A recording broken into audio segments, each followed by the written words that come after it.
Hello दोस्तों, मैं हूं विजय चौहान और हम देखने जा रहे हैं इस वीडियो में सोलिटरी नोड्यूल। तो सोलिटरी नोड्यूल क्या है, डेफिनेशन इसकी क्या है। यह एक प्रकार का क्लिनिकल टर्म है। मतलब इसमें सिंगल पाल्पेबल नोड्यूल रहता है और other part of the thyroid gland is not palpable. मतलब कि जैसे ये थायराइड ग्लैंड है तो केवल आपको नोड्यूल पाल्पेट होगा, इसका थायराइड ग्लैंड का अदर पार्ट पाल्पेट नहीं होगा। तो ये एक प्रकार का सोलिटरी नोड्यूल होता है। ठीक, ये सोलिटरी नोड्यूल है ना, ये हायर इंसिडेंस रहता है इसमें मेलिग्नेंसी का comparison to multi nodular goitre. ठीक है, अब ये कॉमन मतलब ये समझ लो मोस्ट कॉमन सर्जिकल प्रॉब्लम यही है। थायराइड ग्लैंड में कोई सी भी सर्जरी हो रही है तो मोस्ट कॉमन होने वाली सर्जरी यही वाली है, सोलिटरी नोड्यूल की। ठीक है, एक प्रकार का नाम है डोमिनेंट नोड्यूल। तो डोमिनेंट नोड्यूल का है जिसमें नोड्यूल भी पाल्पेट होता है, जैसे कि इसमें नोड्यूल ये जैसे कि इस बोर्ड में दिख रहा है, ये नोड्यूल भी पाल्पेट होगा और थायराइड ग्लैंड का इन्लार्जमेंट हुआ है तो ये थायराइड ग्लैंड भी पाल्पेबल होगी। तो इसे हम डोमिनेंट नोड्यूल कहते हैं। ये किस कंडीशन में ज़्यादातर देखा जाता है, ये देखा जाता है अपने को मल्टी नोड्यूलर क्वाइटर में। ठीक, अब अपने को एक रेशो याद रखना है। ये बहुत अच्छा रेशो है कि 10:1 मिलेगा। फीमेल रेशो मेल का जो रेशो है 10:1 मिलता है मल्टी नोड्यूलर क्वाइटर में, 8:1 मिलता है ग्रेव्स डिसीज में और 4:1 मिलता है सोलिटरी नोड्यूल में। ठीक है, तो ये क्या है, मोस्ट कॉमन सर्जिकल डिसीज है किसकी, थायराइड ग्लैंड की। इंसिडेंस क्या है इसका 4% है और फीमेल मेल का रेशो अभी बताया था मैंने 4:1 है, मतलब फीमेल में ज़्यादा कॉमन है। अब हम बताएंगे कि इंसिडेंस क्या है सोलिटरी नोड्यूल होने का। तो 15 से 30% इसका इंसिडेंस नहीं, 4% अभी अपन ने देखा था। ठीक, अभी हम देखेंगे कि सोलिटरी नोड्यूल दो प्रकार से हो सकता है, सॉलिड हो सकता है या फिर सिस्टिक हो सकता है।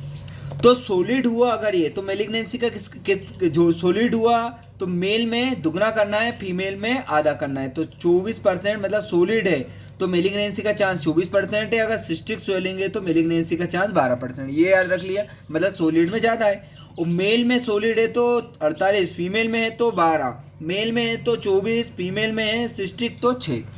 अब हम देखेंगे तो इसके लिए किया क्या जाए, अल्ट्रासोनोग्राफी किया जाए, उसके बाद एफएनएसी करना है। ये फर्स्ट लाइन इन्वेस्टिगेशन है। पहले क्या यूएचजी कराओ फिर एफएनएसी कराओ। ठीक, अब हाई रिस्क केस किस में, अरे अगर सोलिटरी नोड्यूल मेल में है, सॉलिड है, रैपिड ग्रोइंग है, रेस्ट्रिक्टेड मोबिलिटी है या फिर लिम्फेडिनोपैथी है, हार्ड इनकंसिस्टेंसी है और वो प्रेशर सिम्टम जैसे होर्सिनेस ऑफ वॉइस दे रहा है, तो ये हाई रिस्क के सोलिटरी नोड्यूल हो जाएगा।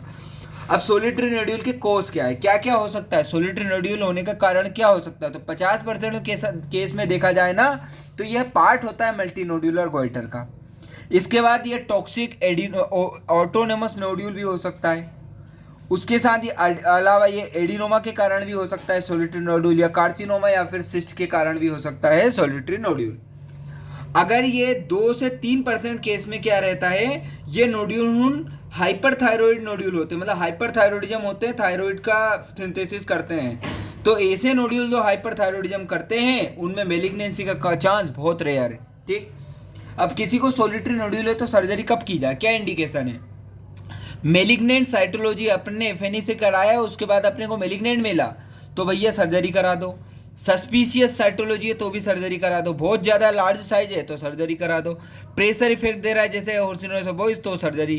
क्लिनिकल सस्पिशन है, क्लिनिकल हमें ऐसा लग रहा है कि मेलिग्नेंसी है, बोले तो रेस्ट्रिक्ट हो गई, मोटिलिटी लिम्फेडिनोपैथी मिल रही तो सर्जरी। मेल सेक्स से सिस्ट अगर बार बार हो रहा है एस्पिरेशन के बाद तो आप सर्जरी करा दो। इन्वेस्टिगेशन क्या कराओगे आप, तो ध्यान रखें फ्री T3 फ्री T4 कराओ, ये बेटर इंडिकेशन है। और क्या कराओगे, TSH की लेवल चेक कराओगे। उसके बाद एक मार्कर है, कौन सा मार्कर है, थायराइड स्टिमुलेटिंग एंटीबॉडी। आपको थायराइड ऑटो एंटीबॉडी चेक कराना है, हाशिमोटो डिसीज सस्पेक्ट है तो। आपको सीरम थायरोग्लोबुलिन चेक कराएंगे, यह एक प्रकार का ट्यूमर मार्कर है। इसकी नॉर्मल वैल्यू 1 से 35 होती है। यदि ये 50 मिलीग्राम पर लीटर से ज़्यादा है तो यह सजेस्ट करेगा कि रेसिडुअल या फिर रिकरेंस हो गया है ट्यूमर का, रिकरेंट ट्यूमर हो रहा है। अगर 100 से ज़्यादा है तो ये स्केलेटल मेटास्टेसिस दर्शाता है। सीरम कैल्सिटोनिन का लेवल चेक कराएंगे, यह मेडुलरी कार्सिनोमा के लिए स्क्रीनिंग है। इसके साथ आप एफएनएसी करा सकते हो। इसके बाद हम कराएंगे सीटी स्कैन। तो सीटी स्कैन कब कराओगे, तो ये डिटेक्ट करने के ओरिजिन ऑफ सोलिंग ढूंढने के लिए, या फिर लार्ज लीजन है विथ लोकल इन्फिल्ट्रेशन, यह इंट्राथोरेसिक एक्सटेंशन है, ये देखने के लिए सीटी स्कैन कराओगे। आइसोटोप स्कैन में क्या मिलेंगे, 3 प्रकार से नोड्यूल मिलेंगे। आइसोटोप में हॉट नोड्यूल हो सकता है, वार्म नोड्यूल हो सकता है, कोल्ड नोड्यूल हो सकता है। तो हॉट नोड्यूल का है, इसमें क्या है, ये आइसोटोप था ना जो आयोडीन का, वो केवल इस पार्ट ने ये नोड्यूल नहीं लिया है, और इसके अलावा जो अदर जो पार्ट है थायराइड का, वो क्या हो गई, सप्रेस्ड हो गई। मतलब एक्टिव नोड्यूल केवल यही है, बाकी पार्ट सप्रेस्ड हो गए, तो इसे ऐसे नोड्यूल को हम हॉट नोड्यूल कहते हैं। Over acting of the nodule with suppression of the remaining gland, ये कैरेक्टरिस्टिक है सोलिटरी टॉक्सिक नोड्यूल का।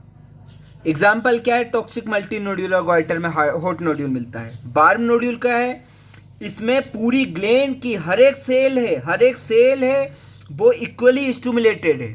तो ये किस में मिलता है वार्म नोड्यूल, मतलब कि हर सेल ने बराबर लिया है आइसोटोप को।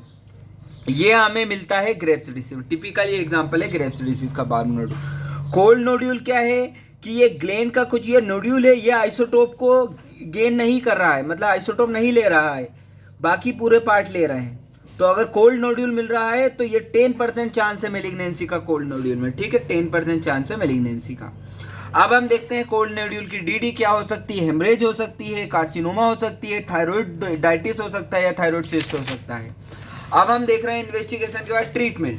तो ट्रीटमेंट क्या है सोलिटरी नोड्यूल का, तो अगर हम देखेंगे पहले हम टॉक्सिक है कि नॉन टॉक्सिक है, नॉन टॉक्सिक है कि टॉक्सिक है, पहले अपन अल्ट्रासाउंड कराते हैं, उसके बाद एफएनएसी कराते हैं।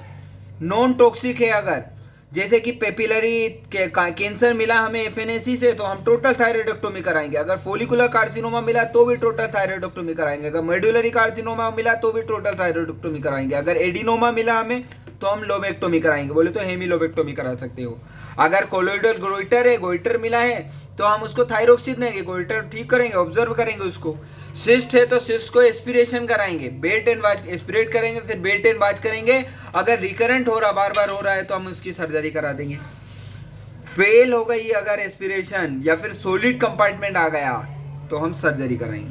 अगर टॉक्सिक नोड्यूल है, सजेस्ट कर रहा है मल्टी नोड्यूलर गोइटर, तो टोटल थायराइडोक्टोमी कराएंगे। अगर यंग पेशेंट है तो हम फ्यूचर को देखते हुए उसकी लोबेक्टोमी कराएंगे। अगर एल्डरली पेशेंट है उसमें भी लोबेक्टोमी या एब्लेशन करा सकते हैं। तो ये हमने कंप्लीट करा सोलिटरी नोड्यूल। Thank you.